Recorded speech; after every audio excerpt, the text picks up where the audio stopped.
Hello, everybody out there in the air, and welcome to Aimless Babbles, the episode 380. Was it 2 or 3? 2. 382. I'm Chris, I was Second Master, joined by. RPG Maniaco 5. And Trioptical. So, we've got so much from playing, some tips where the B is silent, and news.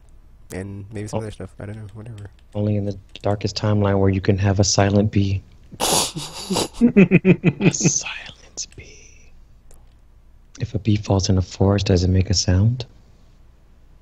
It doesn't. Spoiler alert. Would that be a letter B or the insect B? Because those are two different things. Whoa! Don't make me think, bro. Don't make me think. I don't know.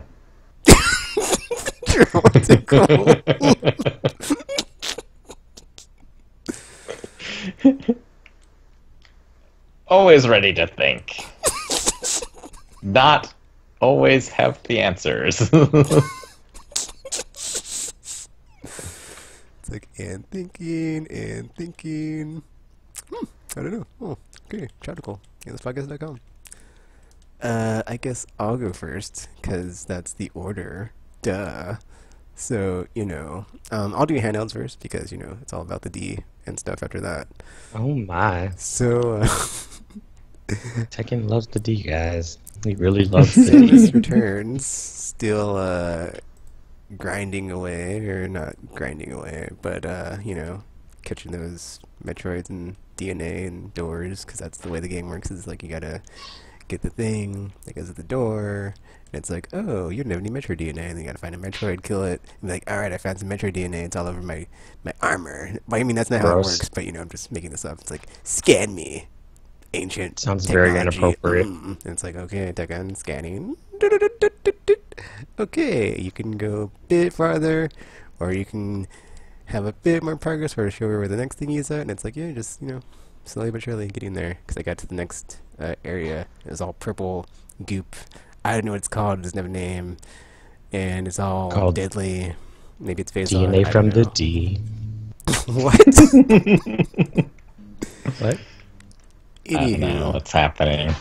Anywho, still enjoying the musical do do do do do do do do do ambient Metroid stuff going on, and like every time you load up the game, it does the little jingle, dun dun dun dun dun, Samus thingy. It's like, oh, so good.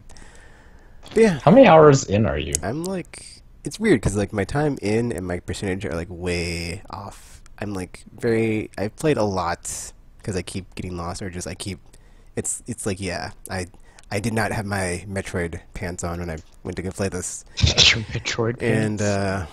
I know I have like 10 to 20 hours, I think, and I'm like, I think maybe 20%. I don't know. The percentage thing that was like counts like items and a bunch of the other stuff. So it's like, I don't know how far I am, but it's like I'm like pretty sunken time into this thing. So yeah, that's a lot. I could load it up and look. I'll have to do that because I'm not 100% sure. I know it's like 10 to 20 hours for sure. Because I think it's like My. 12. It's 12 to 16 range. But yeah, that's how far I am. Or how much I've played of it. Put into the game. And besides that, oh, actually, I did play something else besides Destiny this week. Oh. It was a Telltale game because I was like, oh man, we were talking about the release thingies, and it's like Batman episode blah blah blah comes out. I was like, what? But I haven't played the previous episode. And then I was playing it, and then only to see the trailer for Guardians and be like, I think that's the game I wanted to play. Whatever, I can play 2 episodes in a week. It's cool and be all good to go.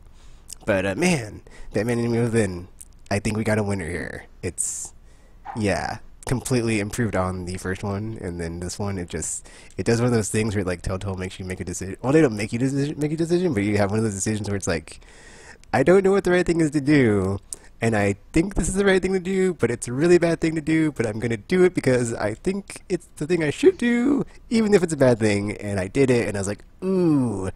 And there's like more than one of those that episode, because basically Bruce has to like go deep cover because he's trying to like get in with the underground. It's weird.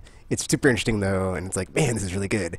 And just the things he does are just completely immoral. And it's like, I'm trying to stick to my code of like not killing anybody, and like, I got. But then like part of me was like, man, maybe I should have like made my Batman a killer, because like, I personally think. Batman would be like, obviously that's like his whole thing is like, I don't kill people, blah, blah, blah. I think it just like would be like a way more interesting route if I would have just did that. Like, in hindsight, I'm like, yeah, you know what, I should have made my Batman a killer, because he's like, chaotic good. I'll save everyone in Gotham, even if it means killing people. Mwahaha. But then at the same time, it's like, Batman doesn't kill people, so once I cross that line, am I really Batman? I mean, I guess technically I am, but it's like, not in spirit Tekken, so, very conflicted. But it was super neat how they did that, and just, man, there's just craziness going on, and then new characters come in, and new villains come in that you didn't know were going to be in it. It's like, what? And it's just, and like the building, it builds up so good. It's just like, I have no idea what's going on, and then someone, and then like more characters, and just, it was masterful storytelling and crafting and just building, and it's just like, dude. So it's improved in a Batman way? Yes, it's improved in a across the board way, I would say, because first game I was kind of on, but this one, it just keeps getting better and better the more you play it, and like the balance between Bruce and Batman, and then all the choices, and then like the fact that all the NPCs have a relationship that you change basically depending on whatever you do, and then at the end of the episode it does the thing again where it's like, now your relationship status with this person is this, and it's like, oh, whoops. But then like it's like, there's some people where it's like, at least I'm still cool with Gordon. Everybody else is kind of like a mess. It's like, my life is a mess. I'm a billionaire. It's all a mess. Everything is fine. Everything is fine. Like that meme. It's like, yep, everything is fine. But no, everything is not fine. And things are about to come to a next episode. And it's just like, ooh. Because I think this is a 3-episode season. It's not a 5-episode one. So it might be like Michonne. I'm not sure if it's 5 episodes. Wait, no. I take that back. It's 5 episodes. But oh man, it is getting good. And I cannot wait to play the next episode. Meanwhile, Guardians of the Galaxy Episode 5 came out, and I am 2 episodes back, but it's fine. I'll just play the 2 episodes when I can find the time, and not be cracking out on the D, and come back with an update on that one. D.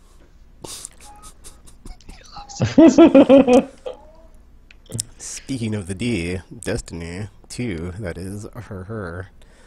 I did actually beat up Destiny 1, because I was like, I was exiled. Well, not exiled. But they were like raiding without me. And I was like, what? Whatever. Tekken doesn't have to take this. I can go play the old Destiny. It's just like this game, pretty much. But not. And then I did. And I was like, why am I playing this game 5 minutes later? And I was like, this is depressing. And I was like, yeah, this is super depressing. Go do something with your life, Tekken. And just... He got abandoned, and he started cracking on himself. But, let's see. Progress in Destiny 2. Well, this week is Faction Rally Week, which I'm just going to call PvE Iron Banner, because that's really all it is, really. It's just like, I was thinking about it, I was thinking about this game like way too much, and I was like, this is kind of like Iron Banner for PvE, and I was like, let's just call it PvE for Iron Banner. Anywho, that's what I'm doing right now. I'm just, going through Lost Sectors, getting stuff, trying to get my sexy, actually I did get my new Monarchy chest piece for the Warlock, so, the dream is the reality now, so I just gotta get the rest of the set, everything's cool. Which is just the helmet for the Warlock. Hunter needs the arms. Badly. Titan needs, like, I think everything that's not the chest and class item. So, yeah. But he's like the redheaded stepchild of the 3, so who knows what's going to happen. And then, like, the raid, we did the challenge. The first challenge, which was the baths. And, like, you have to have someone in the bath. Well, not the bathroom, but you have to have someone in the ciner room. And like they can't jump, or they can jump once. It's weird. We did it on normal. Zephyr was all like, okay, he was trying to like, what's that word? Coerce us into doing it in hard mode. I was like, I'm not doing that, dude. It's not worth it, man. I've had a like very low, very stress-free time in Destiny 2. I'm trying to keep it that way, and I was like, yeah, it's not worth it, dude. So peace out if that's happening. And then let's see. So we did that, and then on normal, and then. Let's see. Oh yeah, and then like the emblem was blue, and we're like, what? And it's just like the crest of the thingy. It's the sun. So we're like, oh well, obviously dogs is gonna be dogs, and gauntlet's gonna be gauntlet, and then blah blah blah blah blah. So I don't know what the challenge is this week. I didn't see Gamer tweet about it, so I'm not sure if any of us know what's going on when we get to that point. And then in Trials, oh man, it was a magical night, let me tell ya, of Oh yeah. coming back from the brink. I think we were like 4-0 or 5-0. I think it was 4-0, and we lost like our first match on our fifth match. And then I don't know if we lost a match twice. We probably didn't, but we might have. I don't think that's what happened. But like I think we like lost. We won. We lost. We lost our first match. We probably won, and then lost again. And then we were at like 5-2, which I think is what happened. And so we had to like win out to get the 7 wins to get the clan Ingram, the coveted. I must deliver this to my people. I've come out of retirement as a guardian to deliver us. And I was like, all right. I mean, it was super tense, dude. I share buttoned it. It's like a whole thing. I put up on YouTube, on the internet, on share button, PSN, anywhere. Okay, not anywhere, but like, you know, if you look it up, you'll find it. But man, it was intense. It was just like an epic comeback. We were down, but like we can take these guys.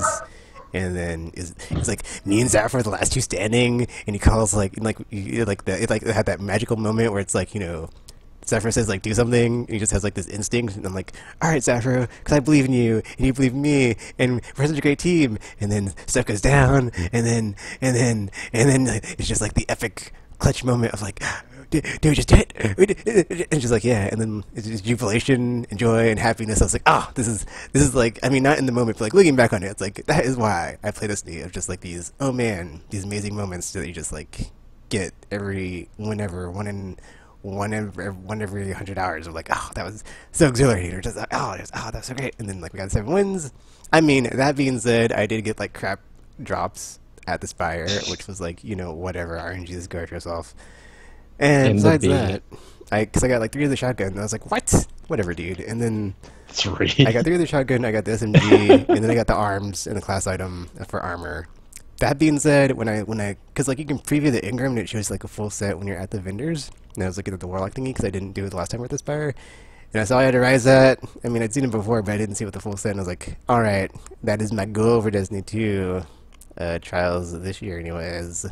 The sweet, sweet Rise hat on my Warlock must be a thing, because I'm looking at it, and I wants to wear it, and I might never take it off once I get it. So, yeah, that's the plan. So, yeah. And it was super intense, and just, man.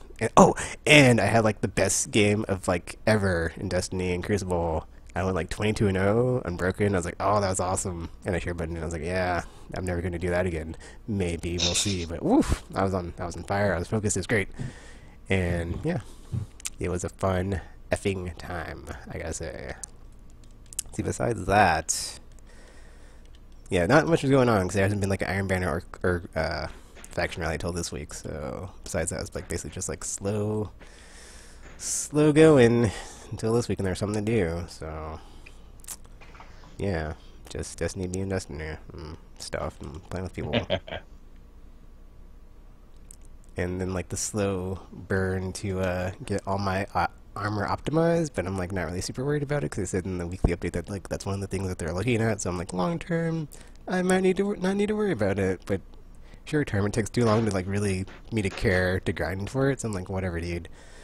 So yeah, the free night sitting at oh, and I finally got the Vanguard Research Armor, which is like the sexy starting armor for the Warlock. The best looking robe in like either Destiny for the Warlock. I was like, oh, this looks so good, especially if you change shaders on it. It's like, oh, so good. So that was nice. Yeah, everything's cool. And yeah, and I'm still cracking out.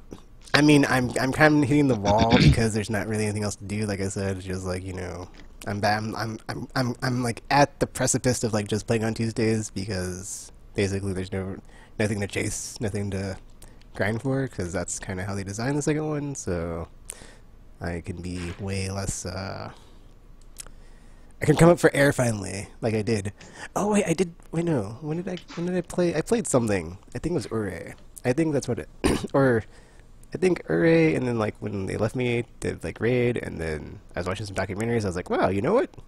I don't think I've done this in like a while. And then yeah, so like I finally came over air last week because I was out stuff to do, and I was like, you know what? I'm not trying to grind myself to death and be unhappy, because that's my whole goal of like Destiny 2 is like, you know, the balance, and finding the balance and peace, and like not just overdoing it like I always do. So once I get this faction armor and Iron Banner armor, and I don't have to play Faction Rally or effing Iron Banner when it's up, I'll be like a much happier person because I'm like, F that crap, I got all the crap, so yay. I just need my Celestial Nighthawk from Hunter, and that's like the one exotic I want. Everything else, pretty much, all my builds are pretty much good to go, and everything's cool. And even there's nobody around to Nightfall, I will guided games it like I did this week too. So it's like, you know, whatever. I mean, I don't need to, but it's like in my brain, I'm like, if I don't do it, it's like, I gotta get the drops. So it's like, you know, that's just a personal problem. Games going. That's just a personal problem. It's fine. Oh, it was super cool actually, because my second one with my Hunter, the first one I did I guided games all of them this week? I think I guided games two of the three. But like the first one was like with these two French dudes, or dudes, I don't know if they were French, but they were speaking French. It was pretty cool. I sure buttoned it, but you couldn't hear their mics. And I was like, oh man, it was gonna believe me, but it was cool. It was cool because like every time, because we were doing that one where like it changes the element, and so they'd be like rouge, mauve, blue, which is like red, orange, and purple in French. And I was like, oh, that's so cool. But I had my mute on because I was like, I don't want to like just start speaking English and be like a weird American, like, oh, hey guys, yeah, I don't speak English. They may speak English. So I was like, yeah, I'm just gonna keep myself muted. Let's have this weird, like, bilingual but not bilingual experience. So yeah, we got through it. I had no idea what they were saying besides colors, and it was neat. And I was like, wow, that was neat, and that was cool. And like, that's the thing with guided games is like it matches you. I don't think it like is by region. I think it just matches you with whoever's in the queue because it's like. Which is weird, because it's like, how do you know if the connection is not going to be bad?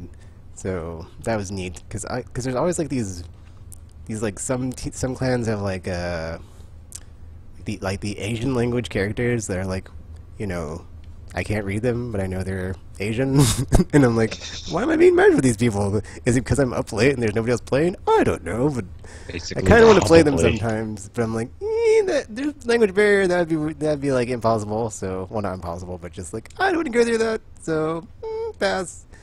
And then the clan I went for, like the French people, it's like they're thinking it was in English, and then like I'm playing, and they're speaking French, and I'm like, what the f? But like I have a mute on, so like you know I didn't say that, but I was like thinking, and I was like it's weird, but it's cool because like yeah, it's just like a cool experience. I was like, oh, the French dudes, we did it, we did it, we did it. We. Oh, and then there's like this team that was like since you can like see like the bar on their thingy. Okay, not okay. I mean like there's like a meter of like 4, and it's like how many people that they've guided games through like the Nightfall or the raid, and they had like 4 on both. So I was like, oh yeah, I got some ringers, and then so I was like playing with them. That's pretty cool. And then like it was like a super smooth thingy because they're just like, okay, dude. Okay, they didn't like tell me the strategy, but they're basically just like, if we just like use our elements when it's at the element, we got this, and like we did it, and it was super smooth, and it was awesome. They're like, yeah, we had some level 280, blah blah blah. It was not a fun experience. We had a bad experience, blah blah. And I was like, oh, that's cool. I know what I'm doing. Yeah, we got this. And then yeah, we just like went in there and kicked the crap out of it, and it was like, oh yeah, and like they're like, yeah, man, that's great, man. It's great. But yeah. Destiny 2. That's pretty much it. Just playing, having weird experiences with peoples, because I gotta get my loot drops. Even if I gotta be with peoples that are not peoples I would like to be with, or just, you know, there's no, okay, that's not true. I was gonna say there's no link that I would go to get loot, but after that first travel experience in guided games with like the raid team, that was like just terrible. There are some limits, like, you know, I'm not going to raid, but I will Nightfall, so, you know, until guided games fails me in a Nightfall, and they've got me covered, I'm, going to be all over that if I need it. So yeah, that's pretty much it. Everything is going super fantastical. Kinda, sorta, whatever. Could be worse. Waiting for that Osiris DLC. Did I buy one with the pass? I don't remember. Yeah, I almost didn't really play Destiny this week because the schedule was all weird.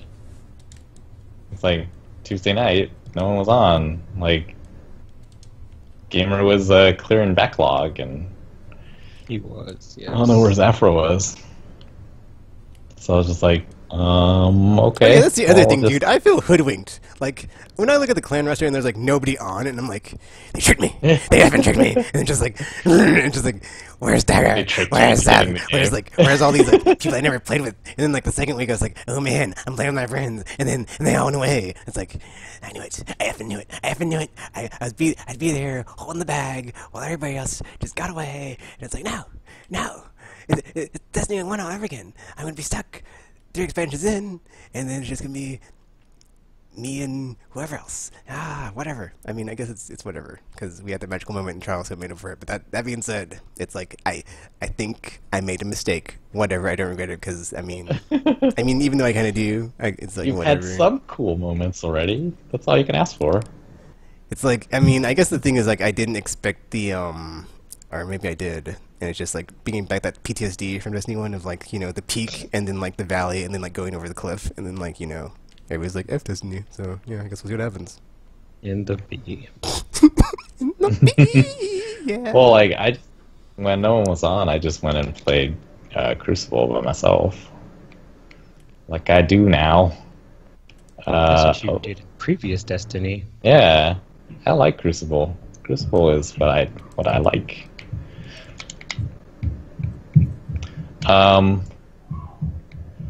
So I played a little bit of that, and then mostly I went because I got the new Call of Duty this week. Gross. Because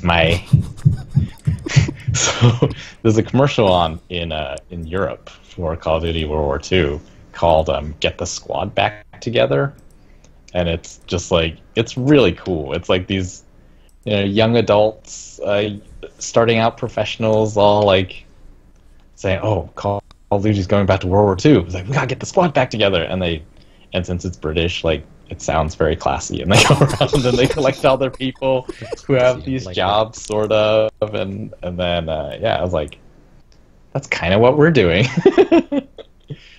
Because my group always liked the World War II ones better, and then when they saw it, I was like, oh yeah, we gotta get this one. Plus, they added a sort of Battlefield-style multiplayer mode that has objectives, and I was like, oh, that sounds neat. And then I tried it during the beta. I was like, yeah, this is pretty fun. And so I was like, okay, I'm ready. But then, well, I guess one of my friends is sort of out of PvP now. Like he kind of likes it, but mostly likes to play cooperative stuff. So. Good thing good thing Nazi Zombies is back. The way they were describing it is like, oh yeah, this one is going to be super scary and it's going to be like not sort of like the old ones, but not really like the old ones. And it's funny because they talked about it's like, yeah, there's like different levels of scare. There's the jump scare, and we got that, and then there's like, something's not right here, and other types of scares. And so the jump scare is really funny. Basically, in the past, when you were playing this, and like it's basically a horde mode with zombies. They've made the zombies much scarier looking. So maybe that's the next gen sliminess. It's like, ooh, they're like just sliminess. So it looks next gen and it looks good. Gross. Yeah, the jump scare is in the past you would sometimes turn around and there would just be a zombie there, and it was like, oh, I mean, of course, because I haven't turned around in a while, and that's what they do. They chase you. But in this one, every time that happens, it plays like the jump scare sound or music. And then your character says something like, oh my gosh, or whatever. So it's like trying to scare you. It's very funny.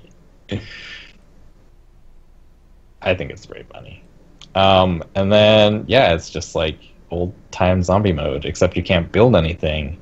You're just sort of going around this large horde map made of numerous different rooms, and you're trying to figure out how to progress to getting the best weapons. But other than that, it's still like there's no ending. The way they described it, I thought like it was sort of a campaign, but then nope, it's traditional zombie modes. But yeah, so far it's brief. Ving Rhymes? Is that how do you say his name? Ving Rhames. He's in it. He's in every zombie thing. What is going on with him? I've played as him basically every game. He's fun. I also feel like, and I saw Gamer had shared this video of Super Mario Odyssey where he sort of like dodged a sneak attack from Bowser, just like reflexed it. And he said, "Oh, I've been playing too much Destiny to fall for that." And it kind of happened to me too. Like the raids take a lot of concentration and stuff, and I was playing zombie mode, and it was just like I am playing zombie mode better than I have ever played zombie mode. It was like, is it because like we've been just raiding and Destinying for a long time? It felt pretty cool. I was like, wow, I'm just like very mobile, and even though you can't fly around in Call of Duty like in Destiny, still just being able to get away from everything, it was ridiculous.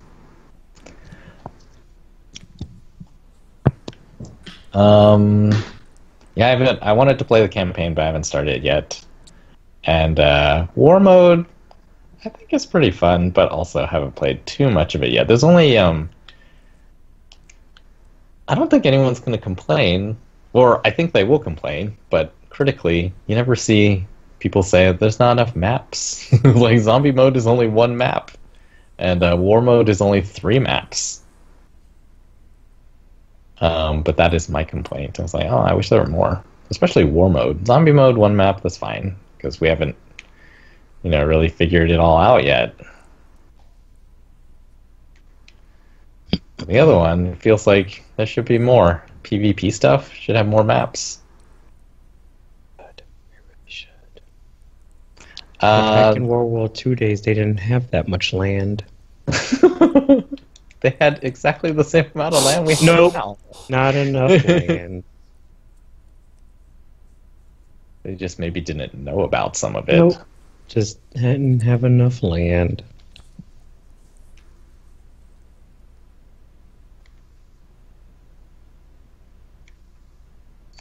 And then, let's see, what did I do for playing people's list today?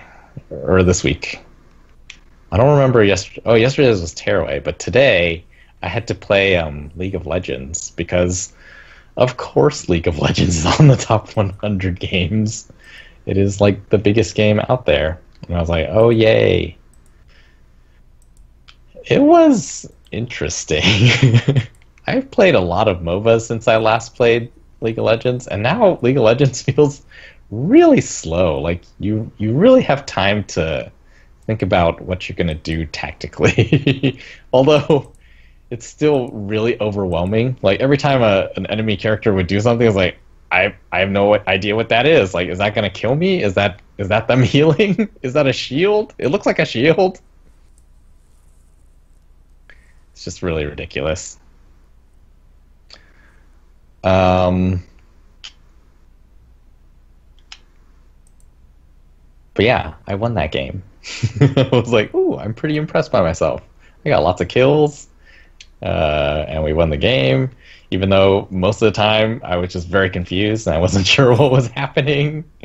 And I don't, like, at the end now it has sort of Overwatch style, hey, do you want to, commend a team member for doing something amazing? And I was like, I was barely aware that they were even there. I was just very concentrated on my own stuff because I just don't know this game very well. So I don't know.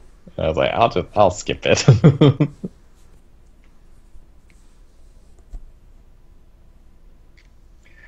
Let's see what else. Of course, Paragon. But yeah, I started playing a lot of the new characters or the reworks of the old characters. So they're new characters, and I think I like most of them. The only one I don't like so far is because I'm bad at it is this like rhino-looking dude, Grux. Of course, I was bad before the rework, so they didn't fix it. I guess is how I would describe it.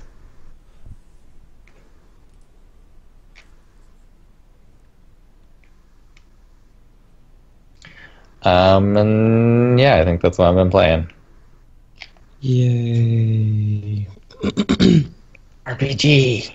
I've been playing games too. Or have I? I don't know.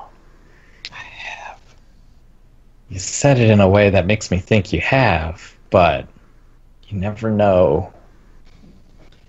Well, it was mostly just the usual stuff. The Cold Set sagas and the Paragans and the other stuff. But I decided to download those PSN games for the month because I was like, oh wait, it's a new month, which means new games. So I ended up playing Dungeon Punks and Bound as well. And Dungeon Punk, I mean, I played them both briefly because I was just like, I just want to see what these kind of are before I get invested and realize these are not my type of games. But so Dungeon Punks is a dungeon crawler, as it names implies, but it's like side-scrolling, so it's weird. And I played that one briefly, and it's like it lets you like play as multiple characters at once or something, or some nonsensical thing. So there's different classes and all that stuff. But it's like it's very simplistic in its design. So you basically just like go up and down and just like beat stuff to death to charge up your mana, and then you have access to like a quick little special attack, and you pretty much rinse and repeat for the whole level of wonderful drab design. So it's like, I don't know, it's not all that exciting. Maybe it'd be more fun if it was like other people playing, but I don't know, it doesn't seem all that great for me. So, but it has like RPG elements, obviously, because it's a dungeon crawler, so like the characters level up and you can like get equipment for them and stuff. But like I said, it's not super exciting, so it's not something I'll probably be playing a lot of or anymore at all if necessary. So I don't know, we'll see how that goes. We'll see how that one goes. If necessary. We shall see. I You mean, need to play it. I don't The want darkest timeline requires it. It don't requires want it. sacrifice. Oh dear. That is dark. But no. But also no. So yeah, I mean, so like I said, nothing too exciting. The art style's kind of nice, but other than that, I'm like, am I gonna play this again? Probably not. So, but at least I can say I tried, but not very hard.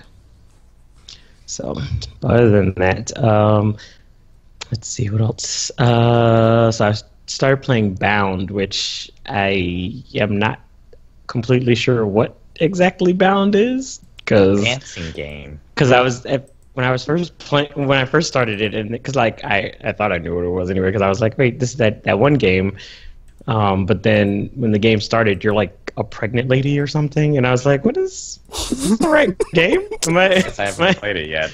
I was like, have I played the right game? Because they start you off as like you're, and then she's like driving to the beach or something, and then like you take her to go sit down on the sand, and I'm like, I don't think I downloaded the right game. So I was so confused at first. I was like, did I download something and not realize it? So, but then it switches over into the weird like gymnastic dancey thing, and I was like, oh, okay, that's what. Okay, because I was like, what's happening? So I could only assume that this game is like the pregnant woman's fantasy of being a terrible mother and like sending her child out to fight monsters as a ballerina. And I'm like, this seems odd. That's a fun fantasy. Is it though? It's like, oh my gosh, this is what I'm going to be like as a parent, neglectful and dangerous. And you're like, hey, princess, go fight this monster with your dancing I'll do it. skills. And she's like, sure. Of course she loses because, I mean, let's be honest. There was no way she was going to win against the monster while she's spinning around and pirouetting and doing ribbon dances. Like, I was like, I have my doubts about this. And then her mom's all like, okay, fine. You are terrible. Go get the hero to help you. And then she's like, okay.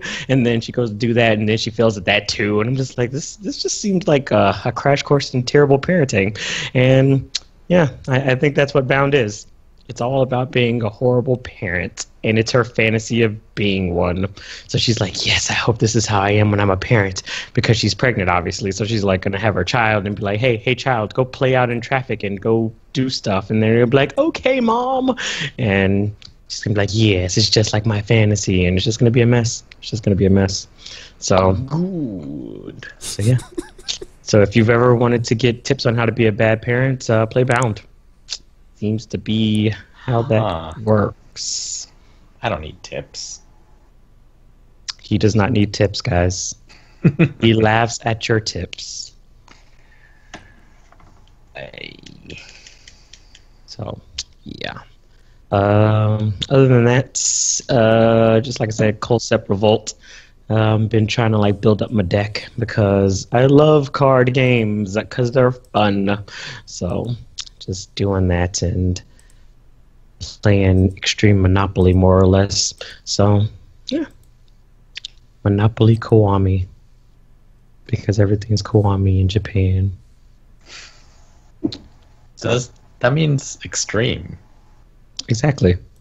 Okay. It's Extreme Monopoly.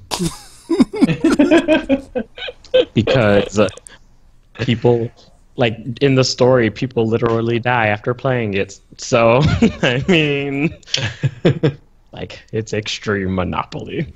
So it's like, wow. All right. I don't know how I feel about us putting our lives on the lines for our board game, but all right, let's do this, I guess. So, yeah. Let's. So yeah, because that's what happens to like one of the leaders of the little rebellion, like at the very beginning of the game. And she's like, "I'll send a signal to you guys," and then they show the cutscene of her dying, and I was like, "Well, that did not go as planned, guys. So, good job on the rebellion." So yeah, things are going well. Things are going well. People are putting their lives on the lines for a board game, and yeah, seems worth it. Seems worth it. But that's all I've been playing. In that case, it is time for tips. Topics inspired by popular songs. The Q is silent. So this week, Ace Dog submitted a song. Well, he submitted two, but I don't know if we're going to go into both of them. Which was, so the first song he submitted was something called Bia Bia by Little John, and The East Side Boys? Some other people, yes. And so you know this song? I've heard it. Tekken, you know this song? No. Neither did I. It is quite, like, I guess I'm okay with profanity, but so much, like, it was very difficult to like look at anything beyond the profanity. But you know what? Luckily, profanity is a big thing in games. Luckily for the topics, for the purposes of topic, not so luckily because we gotta play them. So yeah, there was this video this week from BlizzCon where they showed this video of some girl being harassed while playing Overwatch. And that sucks. And I'm just like, I think we should be done with that now. And like, I posted it, and Tekken, you responded. You basically said the thing we've been saying for years. Oh, the internet lets people be whoever because, it's not their real identity. They don't need to, they're not risking anything by being belligerent and all that online. And I guess my question for the week is that true anymore? That Wait, people... what? Does online still give you and you use that word that I can never say. Oh, anonymity? Anonymity, yes. Yes. Does it still give people anonymity? A veil to hide behind. As long as they're not putting themselves out there, yeah. Wait, how'd you tangent into that from the song? Because the song, to me, like, I mean, there's other stuff, of course, but like, the first thing I was like, man, is there a censored version of this? And would there be any song left? If there was, it'll just be like the chorus, basically, which I think it is. Except the chorus is also, it's like slang for other slang. It is, but that's why they can get away with it. But that's why they can get away with it. Well, okay, so simple topic, straight off of the like, is bia? Is it even if it's not used against a woman? Is it always insulting to women? I mean, You think? This is just opinion. I think it's technically an insult regardless of who, but I mean, it's very insulting if you refer to a woman. Well, Like- I mean, I think the implication when you use it on a man. But so first of all, Tegan, do you know what we're talking about? No, I do not. Via is, according to Urban Dictionary, like a short version of.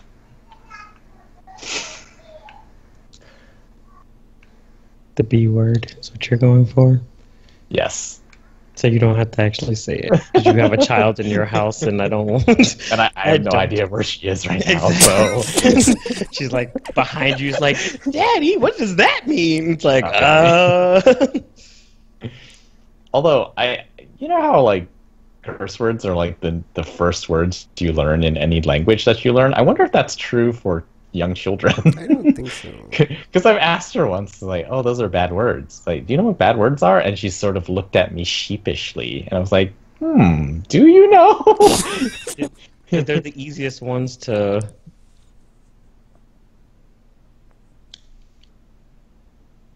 I feel yeah, because like I've heard kids say bad words and they think it's like adorable because you should probably not be encouraging that behavior, but Well, anyway, so yeah, like, is that word, is it always an insult to women when used? I would say no, just because the No? context can be different from like what it's. So it depends on the context. oh no, he's talking about N-word privileges, and that's not how this goes. Is that what I'm talking about? Well, no, I'm talking about Tekken when I'm you not says talking it with about the whole. that. I'm It's just the whole saying, context. like, No, when you talk about stuff like that, it's like it's kind of like how that works with the whole N-word thing. It's like when you context or who using it and that kind of thing. But it's like, in my opinion, I feel like it's bad regardless because it's like, well, That wasn't the I question mean, though. it's The not- question was, is it always insulting to women?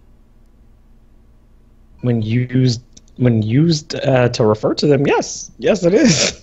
But I mean, just saying the word itself isn't. I mean, because the word itself is supposed to just be like a female dog or whatever. But it's like if you're referring to someone as such, then obviously it's an insult to them.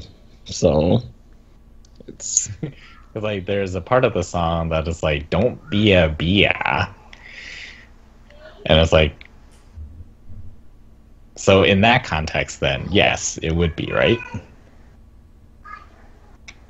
well, because I mean, they use it to refer to guys as like an insult as well, though. So, but it just means something different. Is all. Yeah, it means like, oh, you're behaving like a. See, it's like not masculine person, right, basically. Right. But is there? I mean, there's nothing wrong with that, right? We agree.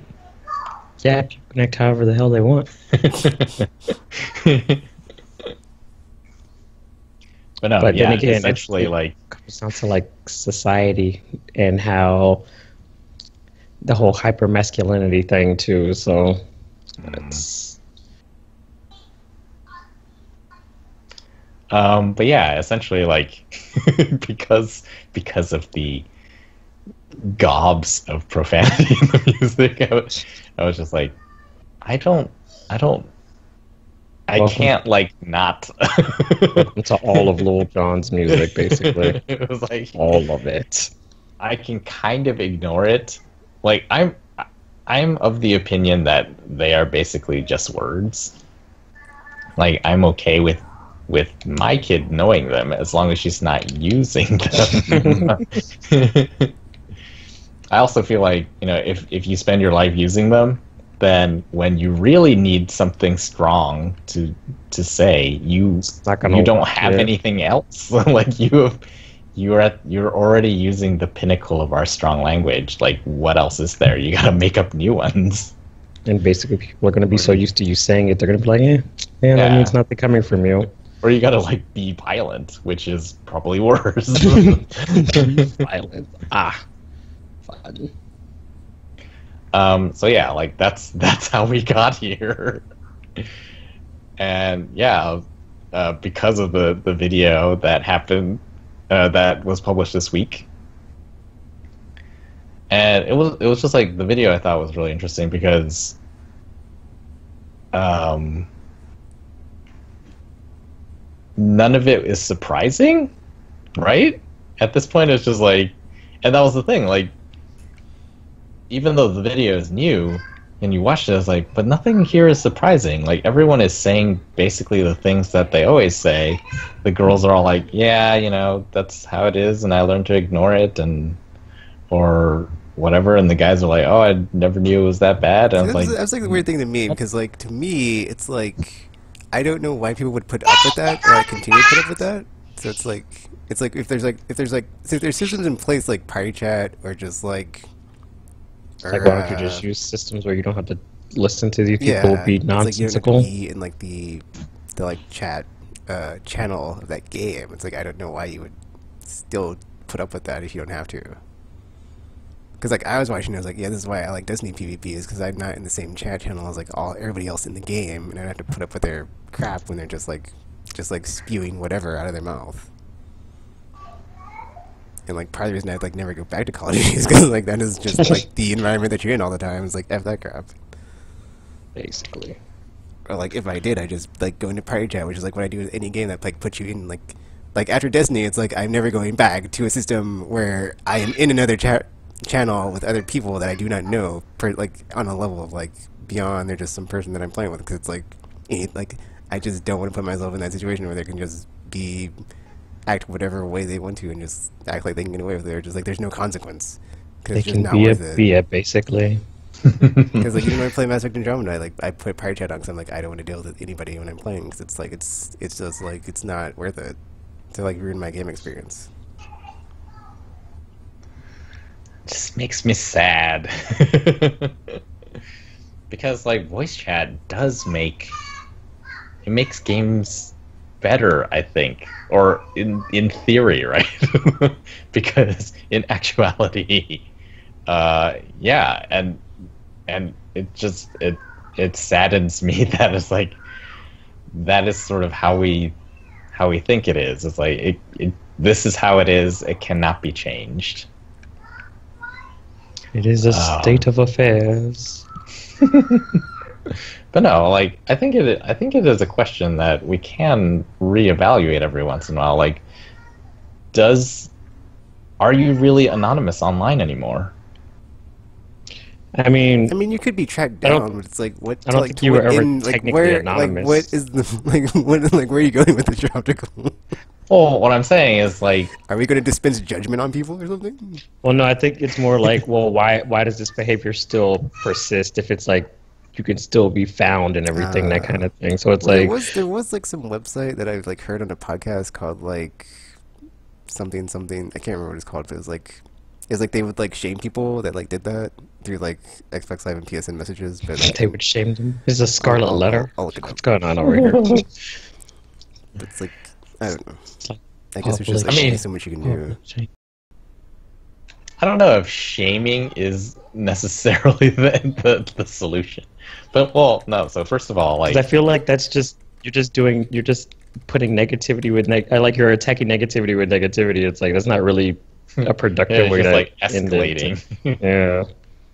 It's like let's publicly shame you, like this is the colonial times or something, and like put you in the little barracks thingy or the little Indian- Stockade. Yeah, Was it I'm the just like have stocks? fun with that. Yes. Put them in the stocks. So my argument for why it's not like you're not really anonymous anymore online is because, for example, Overwatch, right? If you play on console, Overwatch sort of famously, came out and they said they're going to have zero tolerance.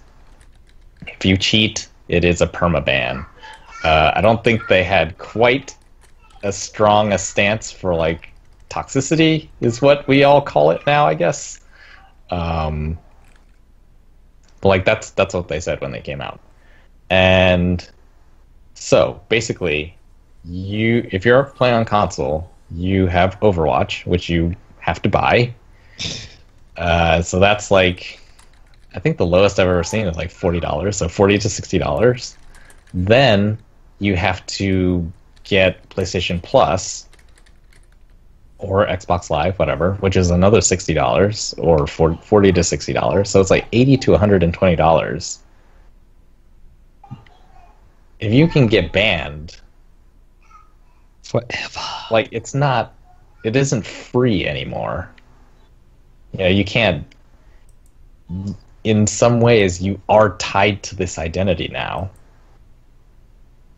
More so, if you've been a PlayStation gamer, for example, and trophies, I think matter less to people, but your digital library is tied to your account. If your account is banned, you lose all of your games. So it's not like, we used to. I think when we talk about the veil of somebody say it for me. Anonymity. Anonymity. Thank you. When we talk about it, it sort of feels like it's like this disposable identity you have online. It's like, oh, if I do something really bad or whatever, then I'll start a new one. And there was kind of no cost to that. In fact, like most places, there is no cost to that. But online games, I don't think that's the case anymore.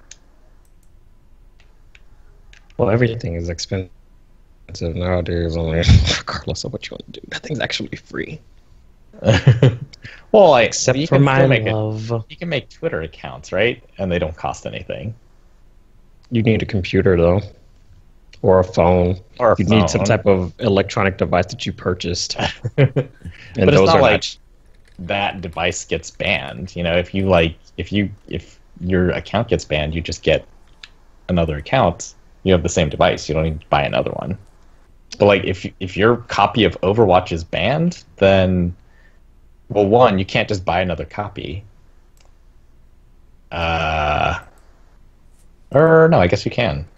You can buy another copy and you can buy another PSN, but that's not free,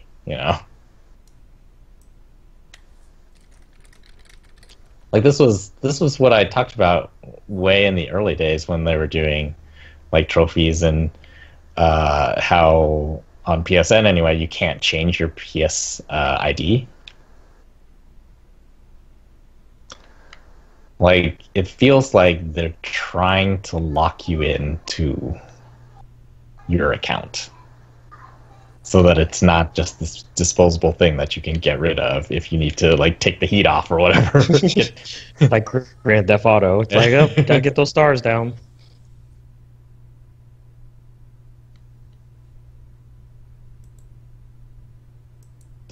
Is that... Is there a flaw in my logic? Like how... What is the other side? What am I missing? Like how is it... How are we still anonymous online? We aren't. I mean, I don't think we ever technically were, but... Because, I mean, you could... I'm pretty sure if anybody ever wanted to track you down, they could find ways to track you down. I don't think anonymity was ever like a sure thing. Oh, I found it. It's called Fat, Ugly, or Slutty. Wow, that's Jeez. classy. Wait, what? That's a shaming of bullies? Yes. Well, it doesn't. It's not updated anymore after June 2015, apparently. Hmm. Well, it sounds awful. Also, it does not appear to have worked. So that...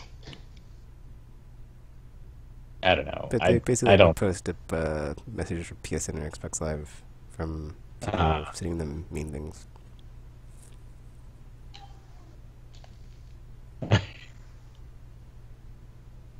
But that's bullying in and of itself. So how's that like making you better?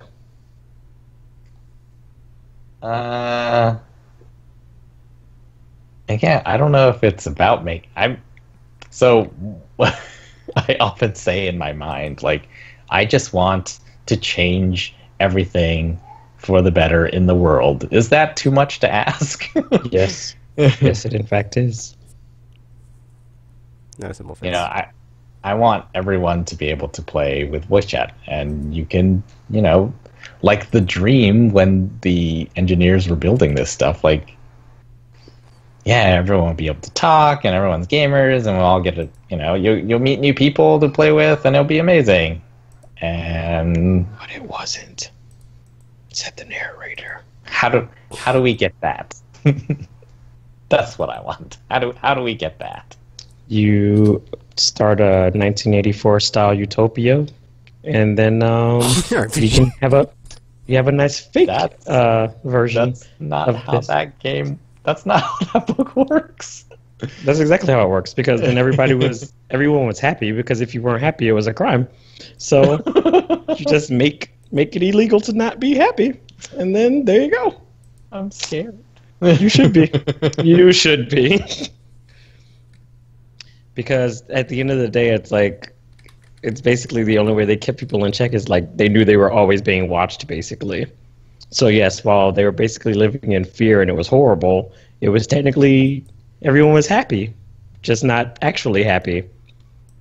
So, you know, if you want everyone to live in that world tropical, then yes, that's the world we have to happen, unfortunately.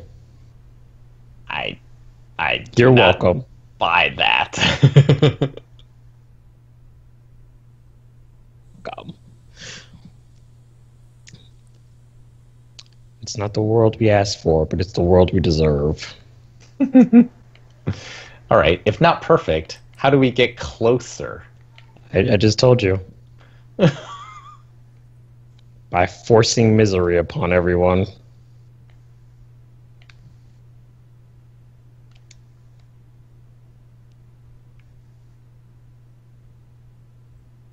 Because at the end of the day, that's pretty much the only way it's going to work. If everyone knows they can get in trouble for something because people are always watching, then you'll have less to worry. You won't have as much bullying to worry about. And isn't that what you want, Optical? Isn't that what you want? An oppressive state of existence where you're always looking over your shoulder and any thought could possibly throw you into a room where you might have a cage of rats placed on your head? Is that not exciting to you? Are you not entertained? What is happening? I am. This is how the world is evolving. Basically, this is the world we've been put in. I am looking for a way out of the darkest timeline. Well, you're not going to find it because this is where we're heading. Basically, this is where we're heading. You want your happiness? Then guess what? You're going to have to suffer for it and have Big Brother always watching you over your shoulder. And then you're just going to be like, oh, look, my TV's actually monitoring me. So, you're welcome. You're welcome. Tropical. That's the world you asked for. That's the world I'm going to give you. Really? Yeah. A horrible, horrible world. Where no one's actually happy. They only pretend to be. So everyone's fake happy. That's the name of a song. Apparently there's a documentary about this. I'm looking at that blog I talked about. There's a documentary called GTFO, but I'm not going to click on it since we're podcasting, and I don't want to mess up anything. GTFO? Apparently it's on Tekken. YouTube. What? Tekken loves documentaries. Exactly. He does. I love was going under the documentaries. rabbit hole while you guys were discussing this. I'm sorry. I can help it. I was like, No, I just gotta that's get kind of over the here. that's kind of the whole point of the discussion is to make you go down the rabbit hole, to make you think. Because obviously my solution can't be the actual solution. You wouldn't really want that. Like it's like come on now. It's like, do you really want a state of existence where it's like no matter what you do when you're on the toilet, whether you're watching TV, it's like you're just basically just like, I'm smiling because if I don't, you're going to come and take me away. That's not what I want. That's not what I want in my life. But unfortunately, that seems to be the only way to get people to not do what they're doing because like you said, that whole veil thing, if they feel like they can't get caught, they're going to be like, yep, I could just be a jack off to everybody and then I'll still be okay because no one's going to actually call me out on it. So there's that. And I'm not going to be what's it called? The thing when you get consequences, Held accountable. punished. That one. I was like, I forgot the word for for punished. But that.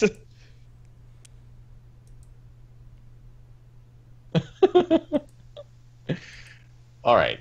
How about so the strategy for that they recommend for like dealing with bullies in school is like if you are a bystander, you go over and you talk to the person being bullied, and then like basically ignore the bully.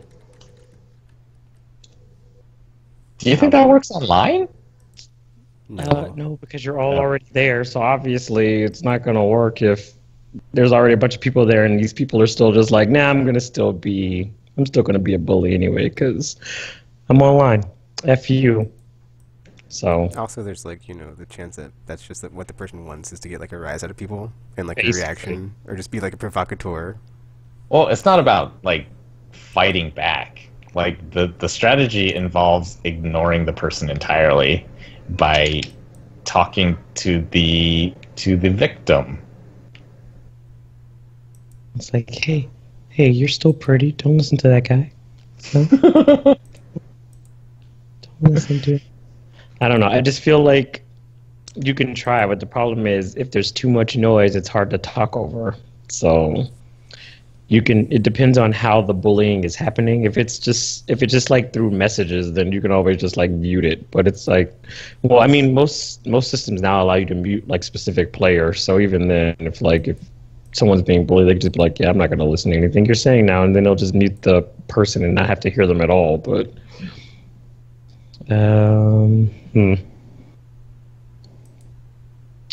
But I mean, once again, that doesn't mean someone's not going to keep trying to bully just because you can't hear them. That doesn't mean they'll stop. Also, something interesting, and this is really common actually.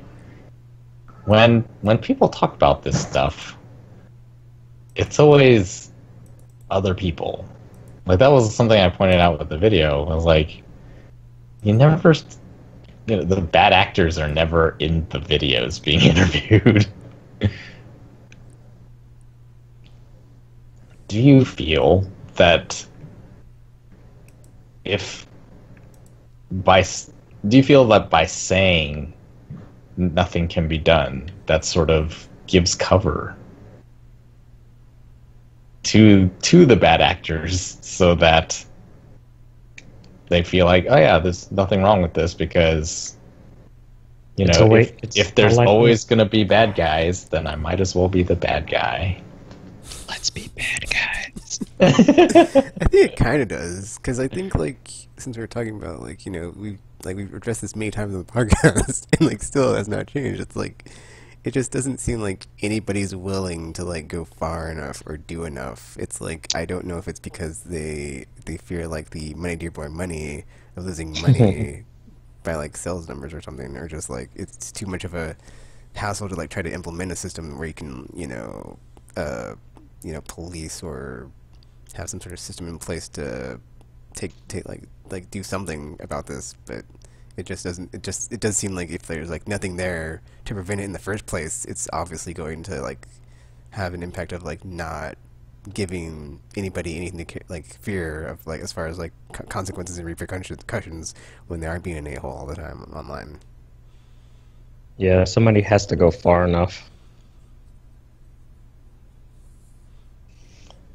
And then, like, when you see, like, the Overwatch thing, and, like, it's like 500,000 players or however many, and, like, you see just, like, how bad it is, it's like, clearly, like at some point we need to address this issue, and, like, not just, like, keep letting the ball go down the road, or whatever the expression is, or kicking the can down the road. So primarily, though, you would think that this is something that the creators have to handle, basically? Like, because the creators aren't the only ones saying that, oh, this is how it is. Like, this tips, like, you guys have been talking like, this is how it is. It can't change unless we do some really draconian thing, and that is not at all what we've been saying. Stop putting words in our mouths. No. The point is, we like Tekken was saying, like, someone has to be willing to go far enough to make it, like, a bad idea to basically be bullying people all the time, because otherwise it's like, yeah, you can, like, yeah, there's, like, little there's small things you can do that are, like, stopgaps and everything, but then eventually somebody will find a way around it and they'll just continue doing what they're doing. But it's like, once people kind of see that, oh, these guys are serious about this, and then people, and they'll, I mean, it'll start to, like, curb it, and people wouldn't be as like, oh, let me be that a-hole online. It's like, but I better not, because, if I do, then people will not like it, and on top of that, I will be shunned and publicly shamed and made to wear a scarlet letter. So that kind of thing. Yeah, but, or they have to be willing to, go there even at the expense of, losing whatever Yeah, it is. they can't. 'Cause even, like, when Blizzard was going to implement that Real ID system, like, however many years ago, because remember we talked about it, it was called, like, I think this was called, like, the Real ID system, blah, blah, Real blah, ID. Blizzard, blah, blah. Oh, yeah, and then they were- Warcraft. And then, everybody's like, all the like, community was like, no. It's like, dude, you gotta, like, bring the hammer down and be like, yes, we're going to do it. There will be Basically. justice, because I'm Batman. Rah. But yeah, like, I guess that's my question. Like, we're talking developer, publisher side, like, we're talking industry side. They have to be willing to go far enough, or are we talking, like, yeah, Batman? Someone's everyone gonna come and, like, It has to destroy be a Basically- combined effort. It has to be Basically, combined everyone effort needs to be on the creative willing side. to go far enough. Yeah. But I mean, obviously, the players themselves just can't be doing, because, like, they need, like, the developer in some way, shape, or form needs to, like, be supporting these people, because it's like, obviously, it's like we can't ban the people. We can't, like, we can only do so much. It's like, because it's not our game and we don't have control over, like, access and things like that. But Yeah, I think it's like the entire, like, creative side on like the just like from like the platform holders to the developers to the publishers, like everybody that's involved on like the production and creative side, like that's like it's like a combined effort for them to like come up with something and do something about it. Because like the way it is now is just like a continuation of a problem that is like never going to be addressed and just continue to be like as bad as it is and never get better. Exactly. Because it's just going to be like, oh, well, the developers obviously don't care because they're allowing me to do this. So, yeah, the players might not like it, but I don't care. Because I'm not being punished for it. I'm not being consequented for it. It's like, yeah, someone has to like do something to, like that goes far enough to where like, you know, it's in the end user license agreement or something, just like hidden in like, you know, fine print or something, and just be like, oh, if you do this, you're like you can't access this thing or something. It's like, I mean, thinking about it now, of like why like this discussion we're having, it makes me like see why Nintendo never like messes with online state like play, and like why they just like never Or like why they implement made it these so into their difficult games. to. Yeah. It's like it's such a effing headache to like if they never have to deal with this. It's like it's if you never have to deal with this situation or this problem, then obviously like let's just like that cuts it out of the equation, which is why none of their games ever have online play. So it's like that's clearly like thinking about it now, it's like, well, that's probably why none of their games have that function or feature. Or if they do, there's no voice chat because people will be a-holes and ruin their experiences, other people's experiences. Yeah. And that's why it's so hard to get your Switch chat with your phone and your Switch controller and like the app and all that crap working and all the plugs going in all the places.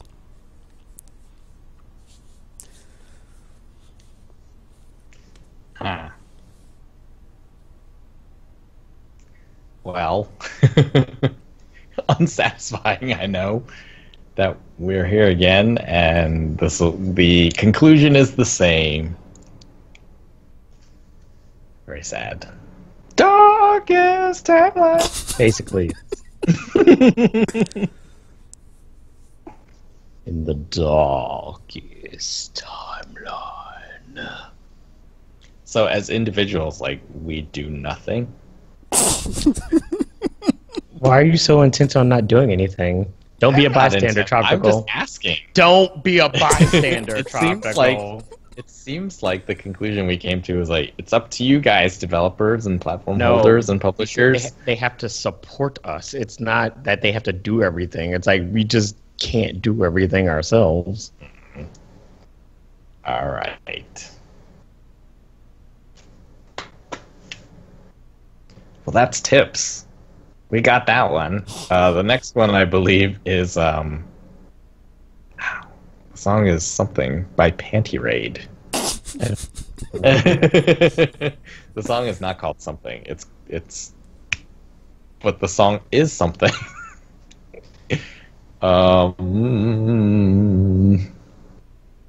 Anyway, that one, and then I think back to Dagger's Space Jam. And then yeah, if you want to submit a tips song, you could win a $5 gift card PSN if we cannot come up with a gaming related topic. We're 3-0 right now. Yay! Of course I picked the first song. But yeah. News? Do you want to do news? Do you have news? I don't have news. You're supposed to have news. I mean, I did see something about Telltale layoffs before we started, and I was like super sad, but whatever. Yeah, that was the first thing. That'll be the palate cleanser for what we just did. Telltale. I don't know how it's palate cleanser. It's more bad news shouting. I was like, that's still pretty sad. Telltale Games had laid off 25% of their staff, around 90 people, I think it was. Basically, they want to focus on delivering fewer, better games with smaller teams. So, sucks again. They were releasing a lot of games, though. They were. They just have less of them now. I don't know what's happening. That's a bummer, dude. Because their output was like so high, and like the quality didn't really drop. I mean, it didn't. It was steady. It was pretty good. Like nothing was like terrible. Nothing was bad. It was just there's like some issues with Batman. Whatever. Like everything else was pretty good. Effing New Frontier was amazing. The second half of the season. Michonne was really good. Like, yeah, it's like their stuff was like, yeah, like Guardians is fun. I enjoyed Guardians. Yeah, like, I still have not played a Telltale game I did not like. So it's like I will vouch for them and say yes, it's been an amazing ride. So I don't know. Yep, very sad. But it seems like a lot of people are hiring right now too. Like it's cool. Like every time you see this layoff thing happen somewhere, everyone is recruiting. You see all of the messages of support from other development houses. Like, oh yeah, we're recruiting. Come here, come here. And I guess a lot of them, everyone involved.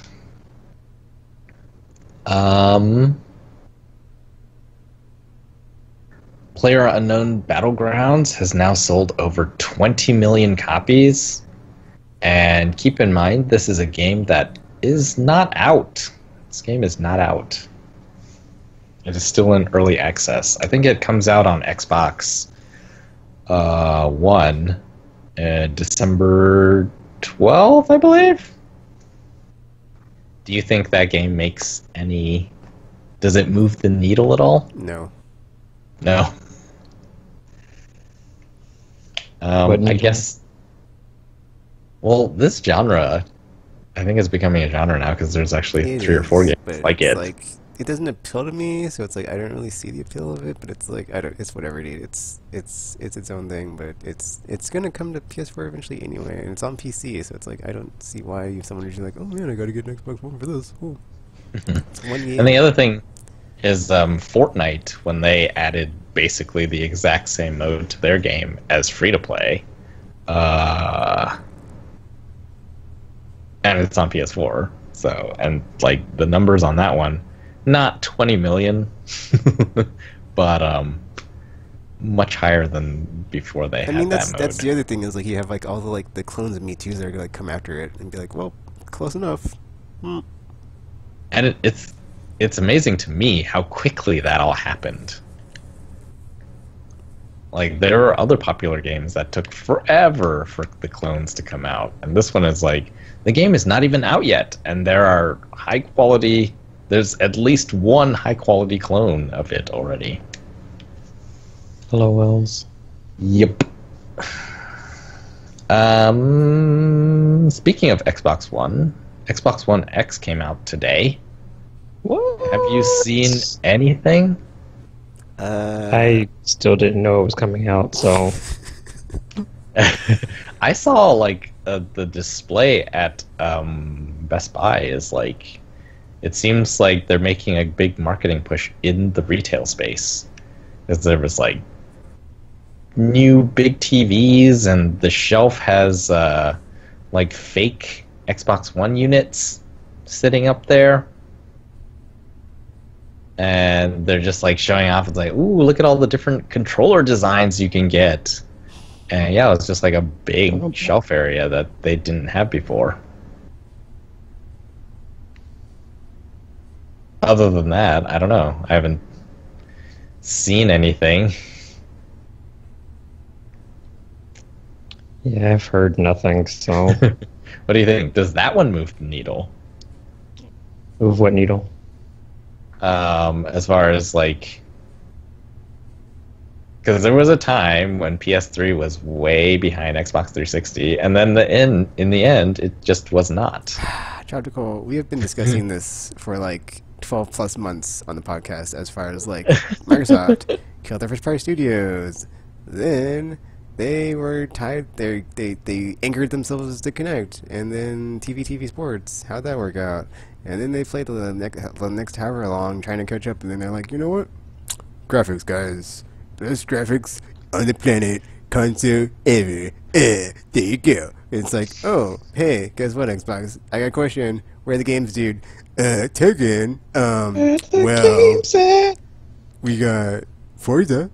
We got Gears of War. We got Halo. It's like, dude. I'm not a fan of those. Like, I've been down that road and back. I want some new hotness. You got any like hot new IPs? Got some Horizon Zero Dawns. Got some Or Last some of Us. Scalebound. Got some Oh, wait, just kidding. RPG. My bad. Got some Days Too soon. Gone. Got some got some Nier Automata, got some any Japanesey hotness. Oh, Scalebound got canceled. Well, Oh, that's wait. not what I want to hear. Xbox, get the f out. You're gone. Okay, I want anything to do with you. You're worse than Nintendo. Just don't talk to me. Worse than Nintendo? You're saying it like Nintendo's bad or something. They know what they did. They still have Oh my not. God. They still not proven them. I just want to point out, dude. It's not been 12 months since the Switch launched, and they still got like a road ahead of them. Okay, they've like 12 months after, and then 12 months after that, and we'll see where they're at. Just saying. Just saying. Just saying. That's Switch has not proven themselves in your eyes. No, they have not, because we'll see what happens when there's like so many games available digitally, but they still have like terrible internal storage on their systems. It's like, oh, are they going to refresh the hardware? What are they going to do? Is it just a 3DS, but like you can play it on a TV, and it's like whatever, we're not going to worry about it. It's like, oh, well, what are they going to do? What are they going to do? We're going to find out. We're going to find out. That's true. How's the virtual console Like- how's the virtual console going to pan out? They're gonna like, oh, it's like a Netflix of games. Is it not Netflix of games? Are we gonna have a lot of games? Are we gonna have like one game a week? Are we gonna just dribble it out like the slow dribbling water from a faucet that's leaking like we did virtual console with the Wii? Or it's like, oh, we're gonna like do something really cool and hip, and you know, it's the Netflix of Nintendo Land games that you can play in the retro zone. It'll be delicious, fancy, fun, happy time for you, Tekken. It's like I will wait and see, because those mother effers know what they've done. Okay, and like okay. I'm sorry. It's like a personal thing. It's like it's like So, I'm sorry.